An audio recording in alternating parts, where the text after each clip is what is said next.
Assalamualaikum warahmatullahi wabarakatuh. Banyak sekali pertanyaan jamaah, Ustadz kasih kami channel untuk kajian anak-anak muda. Di antara anak muda berasal dari Aceh, luar biasa, channelnya Maulizul Akbar Nak. Tonton, subscribe, like, share, komen. Assalamualaikum warahmatullahi wabarakatuh.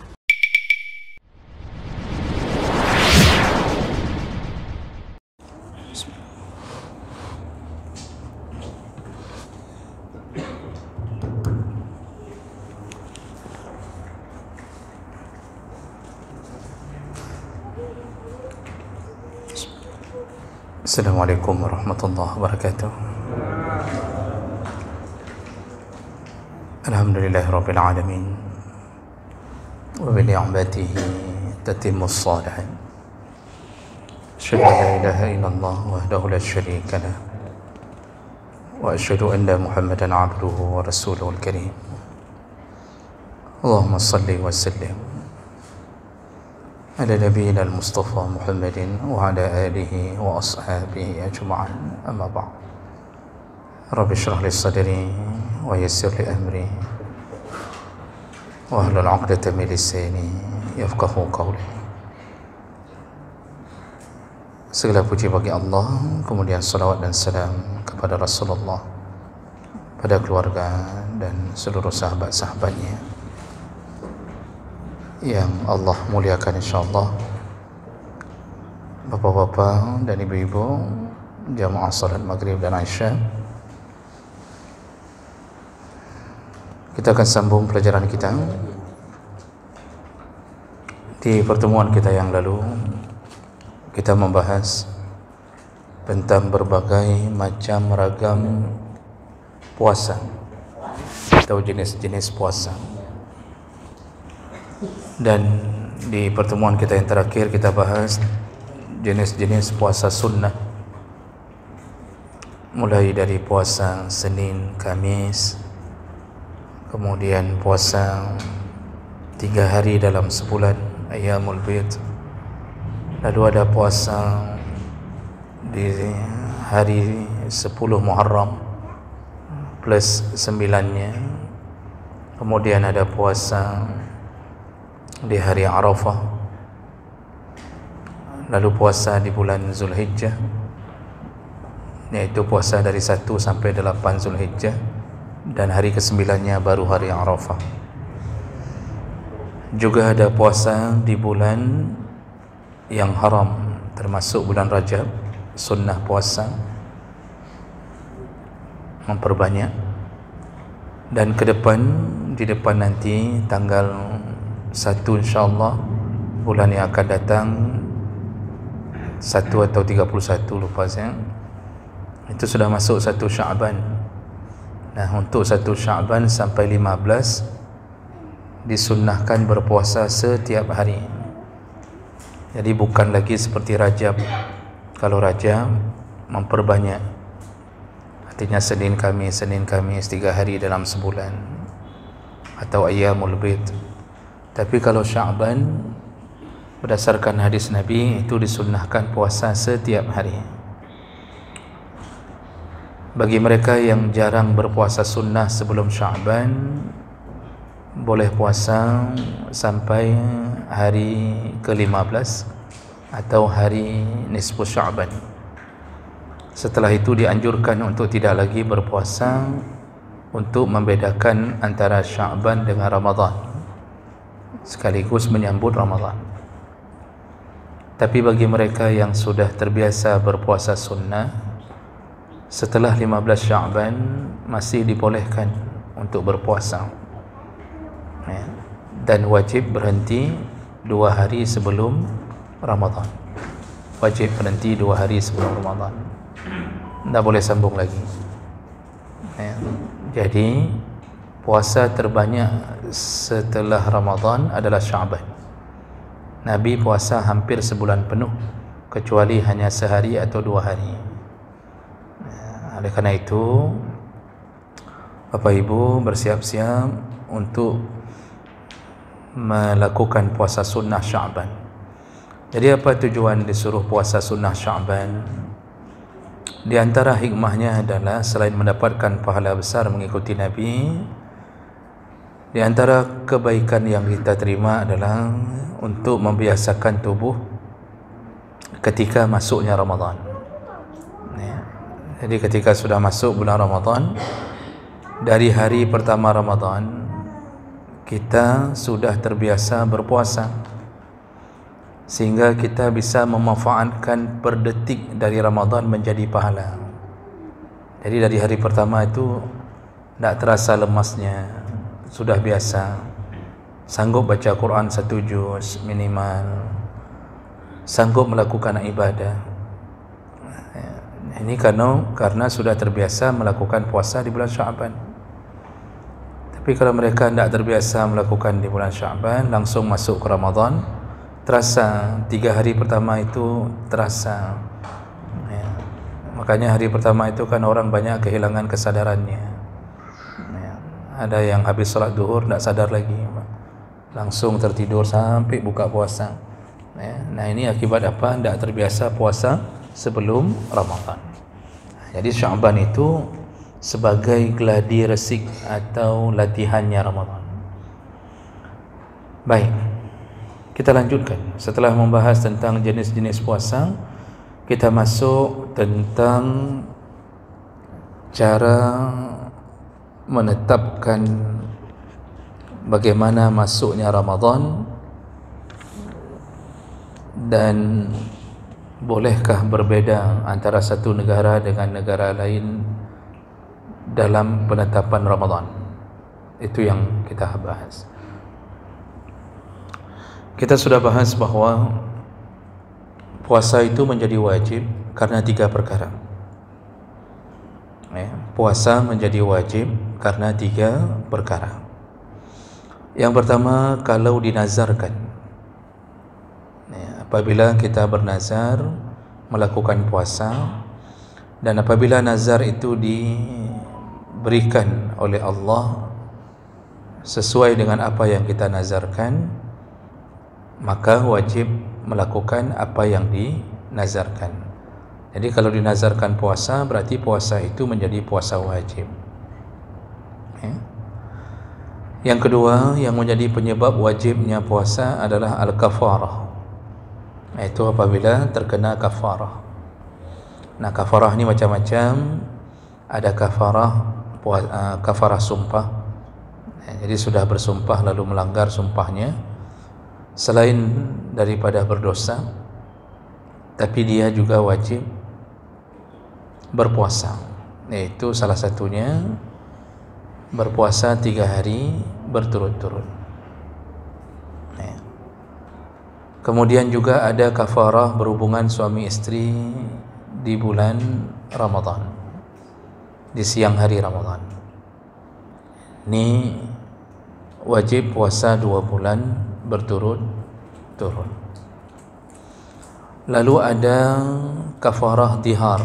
Kafarah dihar yaitu menceraikan istri ala jahiliyah. Jadi model menceraikan istri dengan cara jahiliyah, yaitu dengan mengatakan engkau bagaikan punggung ibuku, anti kadhahri ummi, engkau bagaikan punggung ibuku. Jadi maksudnya sebagaimana ibuku haram kepadaku, maka engkau mulai hari ini juga haram untukku. Nah, begitu cara orang jahiliyah menceraikan istri. Kalau ini dilakukan oleh orang Islam, maka wajib sebelum dia kembali menemui istrinya, wajib melakukan kafarah, yaitu puasa 2 bulan berturut-turut. Jadi ini yang mau disebutkan adalah ini juga menjadi puasa wajib. Nah, yang ketiga, puasa itu bisa menjadi wajib dengan masuknya Ramadan.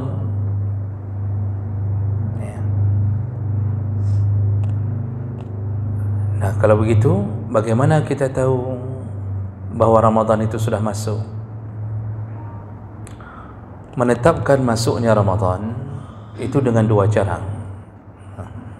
Jadi baru tahu kita bahawa puasa ini sudah menjadi wajib dengan dua cara apabila menjelang Ramadan. Yang pertama yaitu ru'yatu hilal Ramadan, yaitu dengan cara melihat hilal, melihat anak bulan. Itu cara pertama untuk mengetahui masuknya Ramadan. Ru'yah ini artinya melihat. Pakai hamzah Pak, ru'yah. Kalau pakai qaf, ruqyah, itu baru yang menangani orang kesurupan. Itu ruqyah. Ya, kalau pakai hamzah artinya melihat. Ra'a yara. Jadi menetapkan Ramadan itu cara pertama dengan melihat. Yang dilihat adalah anak bulan. Allah Subhanahu wa taala mengatakan, "Faman syahida minkumus syahra falyasum." Barang siapa yang sudah melihat bulan, maka berpuasalah. Lalu Rasulullah juga mengatakan, "Sumu li ru'yati wa aftiru li ru'yati." Puasalah engkau dengan melihat bulan, lalu juga berbukalah dengan melihat bulan. Maksud berbuka ini, selesaikan Ramadan, hentikan Ramadan juga dengan melihat bulan. Nah, melihat ini yang dilakukan adalah melihat dengan mata kepala. Dulu di masa Nabi belum ada teropong bintang, maka Nabi melihatnya dengan mata atau pandangan yang zahir, tanpa alat. Ya, beliau naik ke atas bukit atau menyuruh beberapa orang untuk naik ke atas bukit untuk melihat apakah sudah nampak anak bulan atau tidak. Kalau nampak, maka ditetapkanlah bahawa besok berarti sudah masuk Ramadan. Begitu amalan Nabi sallallahu alaihi wasallam. Nah, kemudian untuk melihat ini, berapa orang yang boleh dijadikan saksi untuk melihat?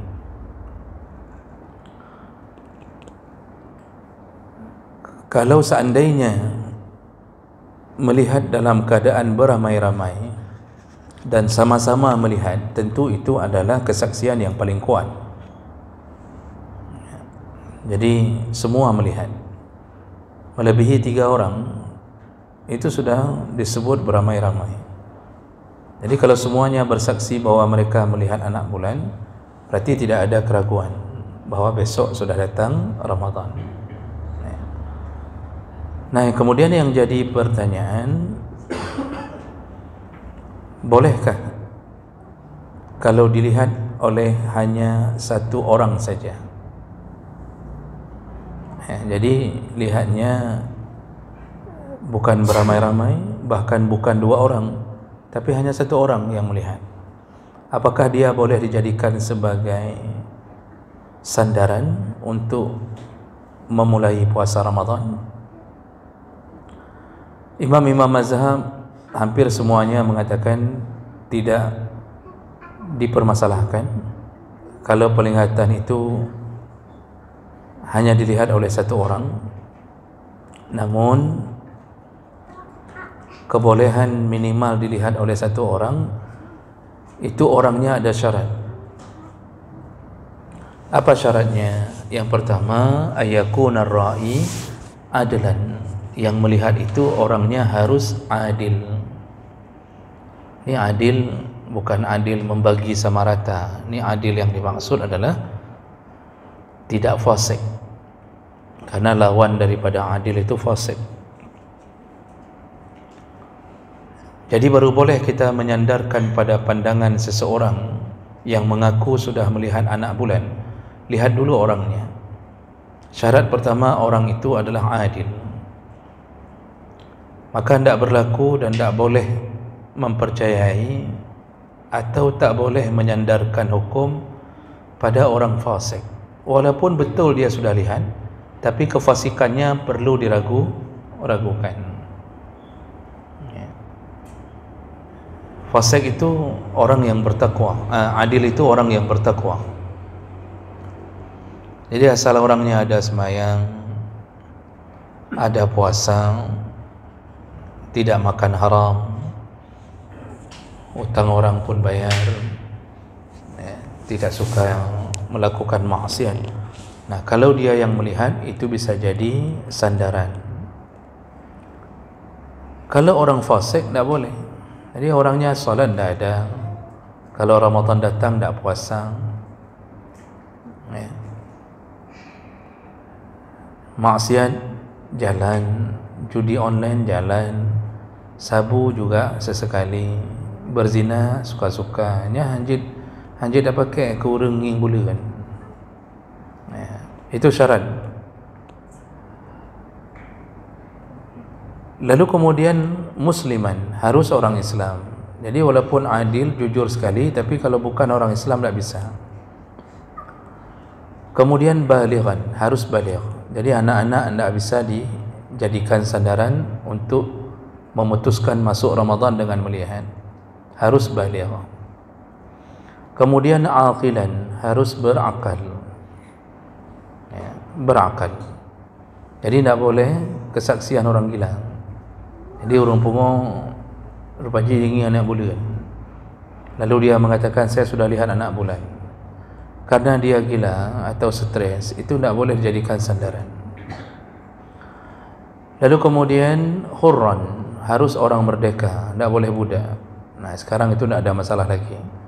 Lalu zakaran, harus laki-laki. Kenapa perempuan tidak bisa dijadikan saksi untuk melihat anak bulan ini? Karena perempuan dengan kelembutannya, dengan kelemahan hatinya, sensitif, kadang-kadang sudah melihat, begitu diancam langsung berubah. Makanya dalam semua kesaksian tetap laki-laki. Dalam sebuah peradilan pun laki-laki diutamakan jadi saksi. Kalau perempuan, 2 perempuan baru boleh menggantikan 1 laki-laki. Karena perempuan begitu digertak, diancam, kadang-kadang berubah kesaksiannya. Nah, ini baru boleh dijadikan sandaran kalau seseorang dengan sifat-sifat yang telah kita sebutkan tadi. Mana dalilnya bahwa boleh bersandar hanya pada pandangan satu orang? Yaitu hadis dari Ibnu Abbas radhiyallahu anhu, qala jaa a'rabiyyun ila Rasulillah sallallahu alaihi wasallam. Datang seorang Arab Badui kepada Rasulullah sallallahu alaihi wasallam. Faqal, lalu orang Arab Badui ini berkata, inni ra'aitu hilala Ramadan. Ya Rasulullah, aku sudah melihat hilal. Hilal itu anak bulan. Aku sudah melihat hilal Ramadan. Faqal, lalu Rasulullah mengatakan, atashhadu an la ilaha illallah, kamu bersaksi bahawa tiada Tuhan selain Allah? Apakah kamu bersaksi bahawa tiada Tuhan selain Allah? Qala na'am. Orang itu berkata, ya. Artinya dia bertuhankan Allah. Lalu ditanya lagi oleh Nabi, atashhadu anna Muhammadar Rasulullah, apakah kamu bersaksi bahawa Muhammad adalah Rasulullah? Qala na'am. Dia berkata, ya. Qala, lalu kemudian Rasulullah kemudian langsung memerintahkan, ya Bilal, wahai Bilal, azin fil nas falyasumu ghadan. Kalau begitu, wahai Bilal, umumkan segera bahawa besok kita sudah masuk Ramadan. Nah, jadi itu dengan kesaksian satu orang. Oleh karena itu, pertanyaan Nabi, apakah kamu bersaksi Allah sebagai Tuhanmu, Muhammad sebagai Rasulmu, itu menunjukkan dia bukan orang kafir, sekaligus dia bukan orang fasik. Jadi kalau begitu boleh menyandarkan keputusan masuk Ramadan pada penglihatan satu orang.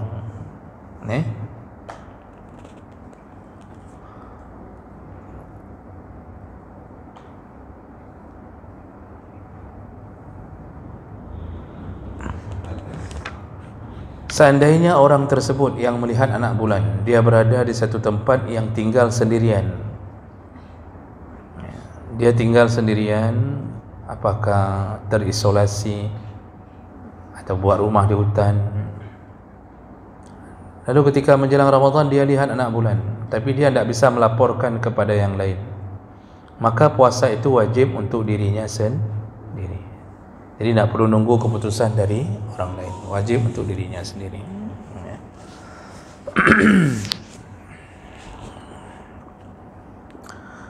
Baik, berikutnya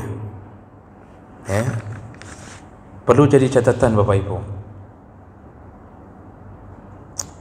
bahwa yang disebut melihat ini sebenarnya tidak mesti harus memakai alat yang canggih, karena yang disyaratkan oleh Nabi adalah melihat dengan mata kepala.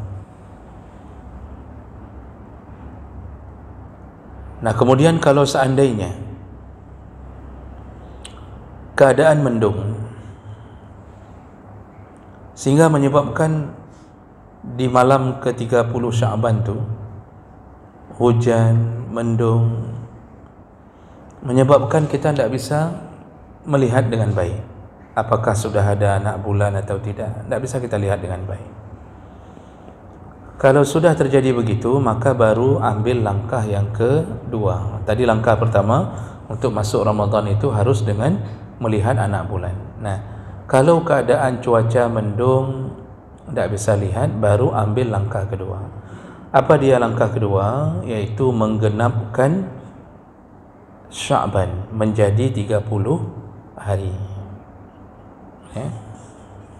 Jadi Rasulullah sallallahu alaihi wasallam mengatakan, fa in ghumma alaikum, kalau terjadi mendung sehingga kalian tidak bisa melihatnya, fa akmilu al-iddah 30 min Sya'ban, maka genapkanlah Sya'ban menjadi 30 hari.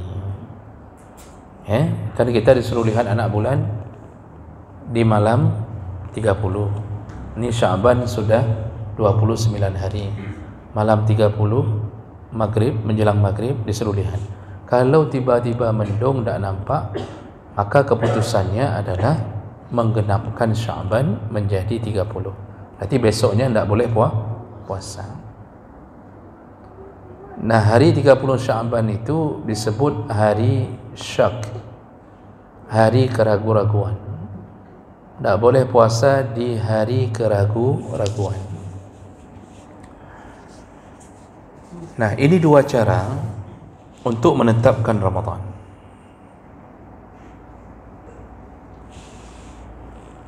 Dalam banyak kitab dan keterangan para ulama, saya mendapatkan bahawa hampir semua ulama, ya mungkin 90% lah Pak, itu menolak untuk menetapkan Ramadan dengan cara hisab. Jadi menolak menetapkan Ramadan dengan metode hisab. Bahkan kalau ulama-ulama di Saudi Arabia, ini salah satu yang saya bawa buku kitabnya ini Sahih Fiqh Sunnah, ini karangan ulama-ulama di Arab Saudi. Yang satu ini Fiqhul Islami wa Adillatuh. Itu kalau ulama-ulama di Arab Saudi itu langsung menolak hisab. Tidak boleh menetapkan Ramadan dengan menentukan hari sebelum Ramadan, jauh-jauh hari sudah ditentukan, tanpa ada proses melihat bulan. Hisab itu menghitung tanpa meru'yah. Jadi pengarang kitab ini juga mengatakan begini, at-tariq ila ma'rifatil hilal huwa ar-ru'ya la ghairaha. Untuk mengetahui masuknya Ramadan itu dengan melihat hilal. Tak boleh selain daripada itu. Wadhabatu makani at-tulu' bil hisab la yasih. Menetapkan masuknya Ramadan dengan menghisab. Menghisab itu menghitung-hitung hari-hari dengan metode kalau bahasa sekarang ilmu falak. Jadi melihat bujur, lintang, ya, kemudian melihat garis ini, garis itu, maka ditentukanlah bahawa nanti Ramadan akan masuk tanggal sekian. Itu belum waktunya untuk meruqyah dan sudah ditetapkan. Ini yang model begini la yasih, tidak sah. Kalau menurut ulama Saudi tidak sah. Ya. Jadi betul-betul keadaan ini tidak diterapkan di banyak negara. Apalagi Rasulullah pernah mengatakan, inna ummatun ummiyah la naktubu wa la nahsub asyahru hakadha hakadha. Kata Rasulullah, kita ini kaum atau umat yang ummiyah. Kata Rasulullah, kami ini atau kita ini adalah orang-orang yang tidak bisa berhitung. Arti berhitung, menghisab. La naktubu wa la nahsub. Kita tidak menggunakan tulisan dan juga kita tidak menghisab. Asyahru hakadha hakadha. Untuk menentukan bulan itu harus begini dan begini. Nah, ini salah satunya Rasulullah mengajarkan bahawa bulan itu antara 29 dengan 30 hari. Khusus Ramadan, Rasulullah memberikan keterangan baru, yaitu dengan melihat. Oleh karena itu, Pak, banyak negara-negara di dunia itu tidak menggunakan metode hisab untuk menentukan Ramadan. Arab Saudi, tempat yang kita tahu di sana terletak Mekah dan Madinah, itu bahkan mengharamkan menentukan Ramadan dengan hisab. Tidak boleh. Mereka juga menggunakan ru'yah. Jadi malam terakhir Sya'ban itu mereka akan menggunakan ru'yah.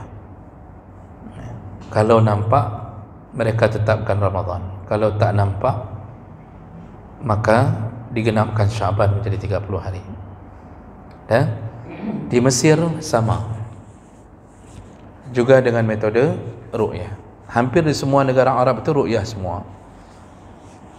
Nah, bagaimana dengan metode hisab yang menghitung jauh-jauh hari untuk menetapkan Ramadan? Para ulama tidak menyesatkan metode ini, cuma ya, kalau seandainya disuruh pilih, tentu mengikuti sunnah Nabi melihat itu lebih utama daripada menetapkan. Lalu kemudian yang jadi masalah,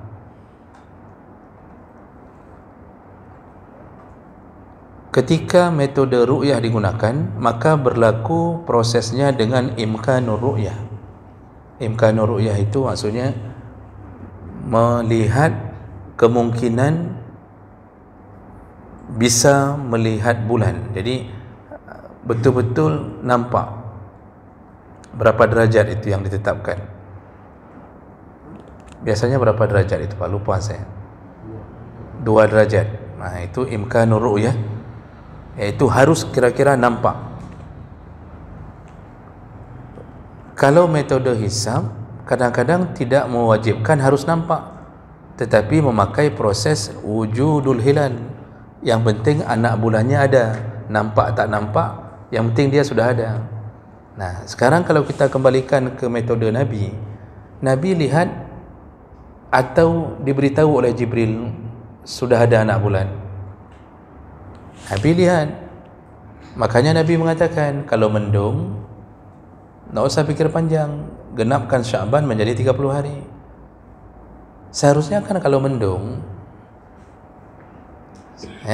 kalau kita menggunakan metode hisab, seharusnya kalau mendung, Nabi kan tinggal berdoa atau memohon supaya Jibril memberitahu apakah sudah ada anak bulan di balik mendung itu atau tidak. Kan mudah bagi Jibril untuk memberitahu, Muhammad, sudah ada anak bulan, cuma tak nampak aja. Ya, berarti besok puasa. Tidak pernah ada dalil itu. Nabi tetap menyandarkan pada penglihatan, walaupun sudah ada anak bulan di balik mendung itu. Nah, itulah sebenarnya kita ini seharusnya mengikuti metode Nabi, yaitu dengan meru'yah, bukan menetapkan jauh-jauh hari kapan datangnya Ramadan. Jadi bagaimana dengan kalender itu yang sudah menentukan hari raya? Nah, itu disebut estimasi, perkiraan. Bisa salah, bisa benar. Itu perkiraan. Nah, dan siapa yang menetapkan itu? Siapa yang boleh menetapkan besok Ramadan, besok tak boleh? Apakah setiap pesantren boleh, ataukah setiap organisasi boleh, ataukah yang menetapkannya setiap gubernur di daerah masing-masing? Kalau kita lihat sejarah, Pak, yang menetapkan masuk Ramadan atau tidak itu adalah pemerintah. Dari dulu juga Nabi yang menetapkan. Jadi semua yang lihat itu harus lapor ke Nabi dulu. Nabi yang kemudian menetapkan. Nah, Nabi sekaligus seorang Nabi, sekaligus seorang presiden di masa itu. Beliau yang menetapkan. Kalau beliau sudah bilang besok Ramadan, baru boleh. Jadi tidak diizinkan setiap kelompok menentukan masing-masing, setiap pesantren menentukan masing-masing. Itu tidak boleh sebenarnya. Maka kalau begitu kita ambil kesimpulan, yang berhak menetapkan masuk Ramadan adalah pemerintah. Dan pemerintah Indonesia hari ini itu masih menggunakan metode ru'yah, imkanu ar-ru'yah. Namun karena di Indonesia ini terbiarkan perpecahan terjadi, jadi ada gesekan-gesekan psikologi antara organisasi ini, organisasi itu, sehingga akhirnya pengambilan keputusan Ramadan malah jatuh ke tangan organisasi masing-masing, dan ini mengacaukan umat. Sebahagian besok udah puasa, yang lain belum puasa. Nanti ada yang hari raya, satu masjid udah hari raya, yang lain belum hari raya. Ini kan membuat kekacauan. Seharusnya cukup satu palang pintunya, yaitu pemerintah. Saya pribadi, Pak, kalau ditanya setiap tahun siapa saya ikut, Ustaz, saya ikut organisasi atau saya ikut pemerintah, saya selalu menjawab pemerintah. Kenapa? Yang pertama, karena memang begitu yang diajarkan Nabi, mengikuti pemerintah. Yang kedua, kalau seandainya pemerintah semua bersepakat untuk menipu rakyat dengan memberikan kebohongan terhadap jadual masuk Ramadan, maka kita ini tetap tidak bertanggungjawab di hadapan Allah SWT. Yang bertanggungjawab adalah Menteri Agama. Dia tetap bertanggungjawab telah menipu seluruh rakyat untuk melakukan Ramadan bukan pada waktunya. Jadi kita posisi aman. Masa Soeharto, saya teringat, Pak, itu tidak terlalu banyak keberanian organisasi untuk memberi putusan masing-masing.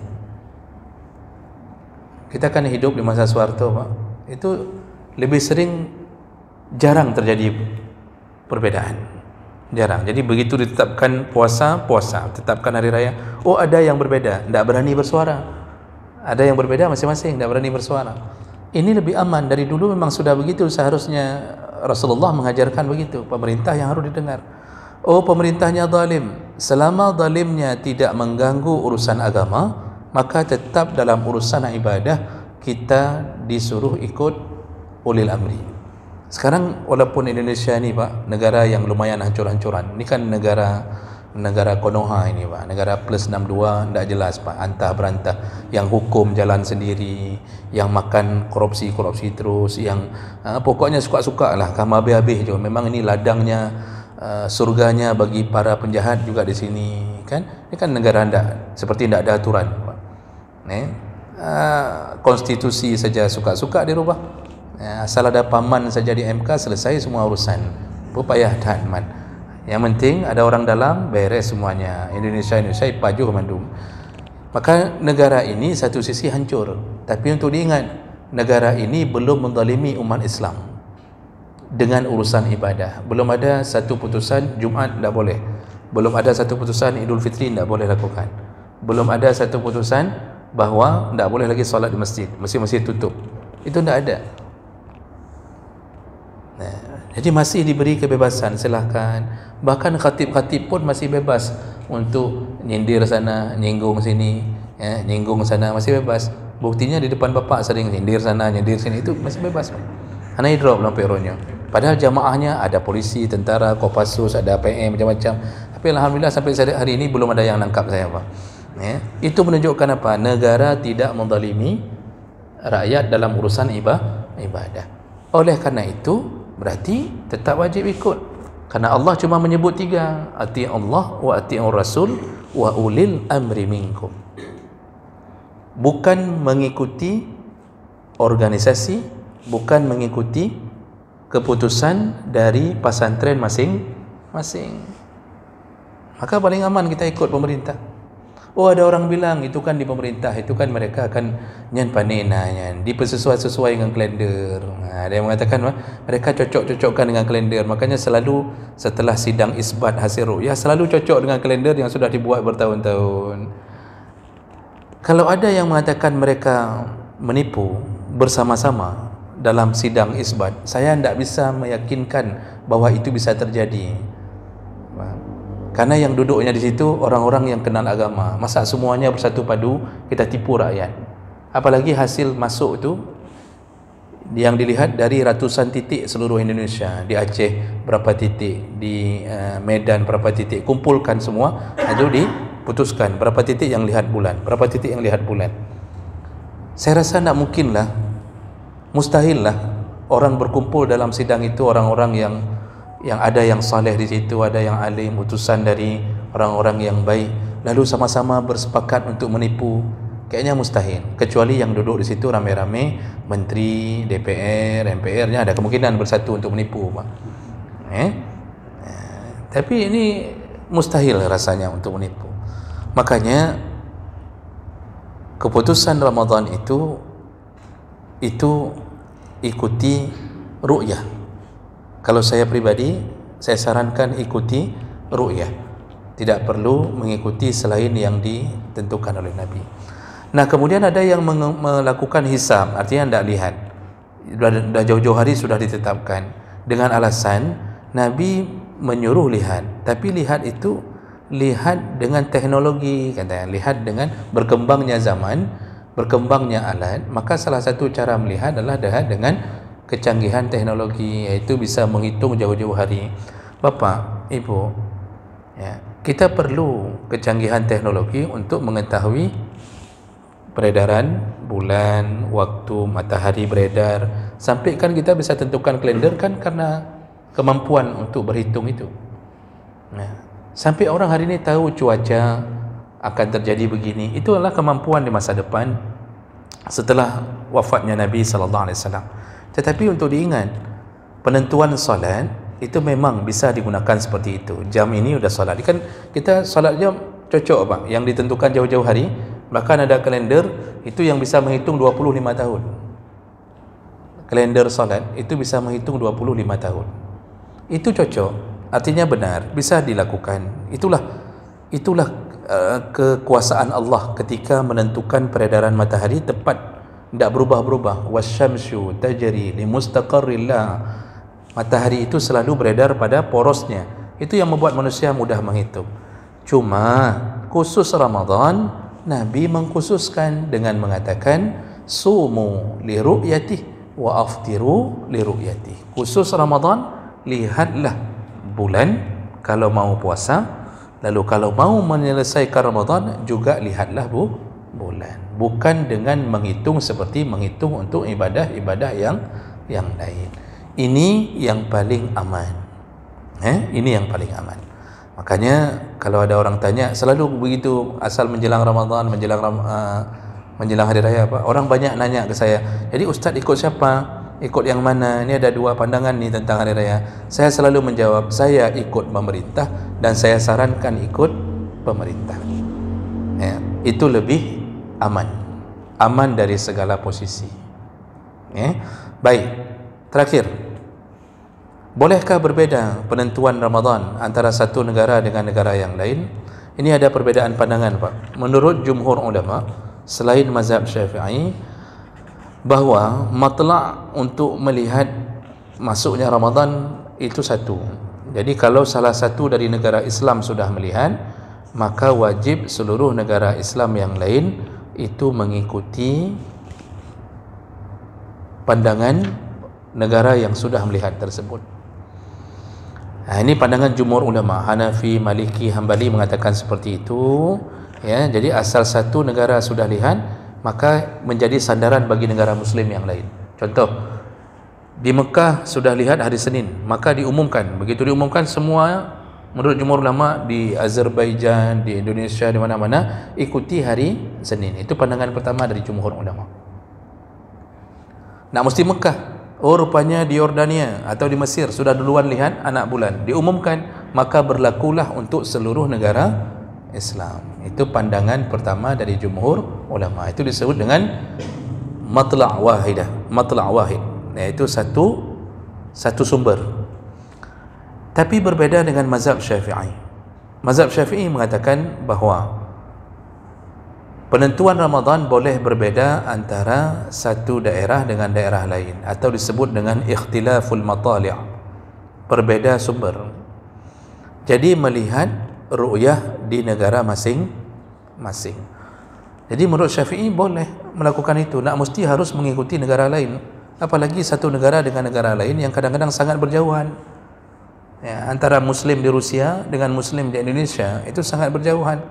Jadi nak mesti harus mengikuti negara lain dengan dalil,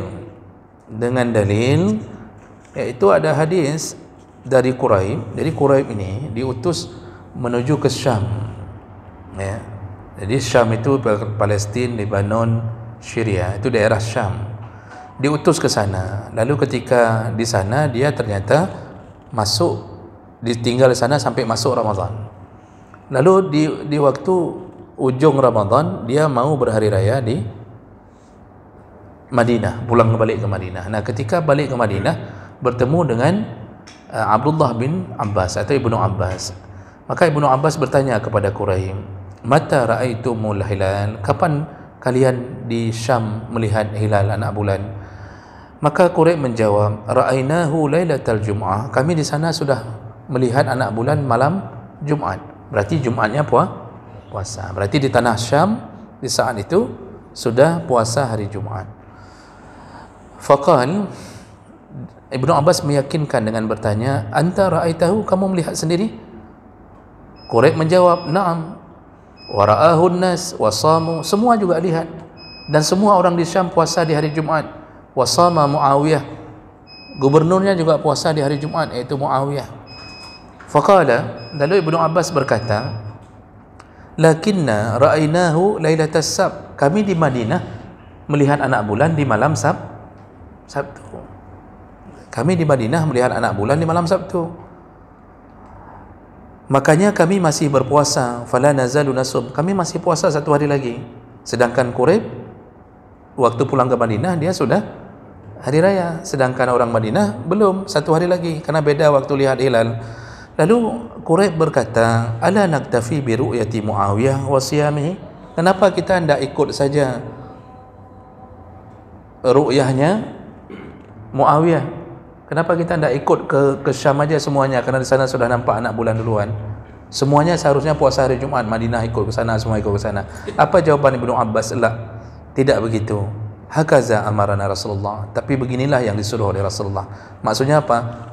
Berarti ada perkataan Ibnu Abbas, beginilah seharusnya melihat anak bulan di tempat masing-masing, bukan mengikuti ke tempat negara lain. Nah, ini menjadi dalil, salah satu dalil yang paling kuat. Tidak ada dalil-dalil lain Pak, yang menyatakan boleh berbeda-beda antara satu negara dengan negara lain melihat anak bulan masing-masing. Jadi oleh karena itu tak perlu ribut-ribut lagi di grup WA. Asaikah Ramadan, asaikah mulai puasanya, dalam grup saling serang, nanti ada yang memperkuat diri dengan dalil ini, akhirnya satu-satu left, keluar satu-satu dari grup. Gara-gara apa? Setiap mau Ramadan keluar, setiap hari raya keluar, dia pakai bak grup. Nya tidak perlu sampai ke situ. Jadi aman-aman saja. Baik, begitulah tentang seputar penentuan Ramadan.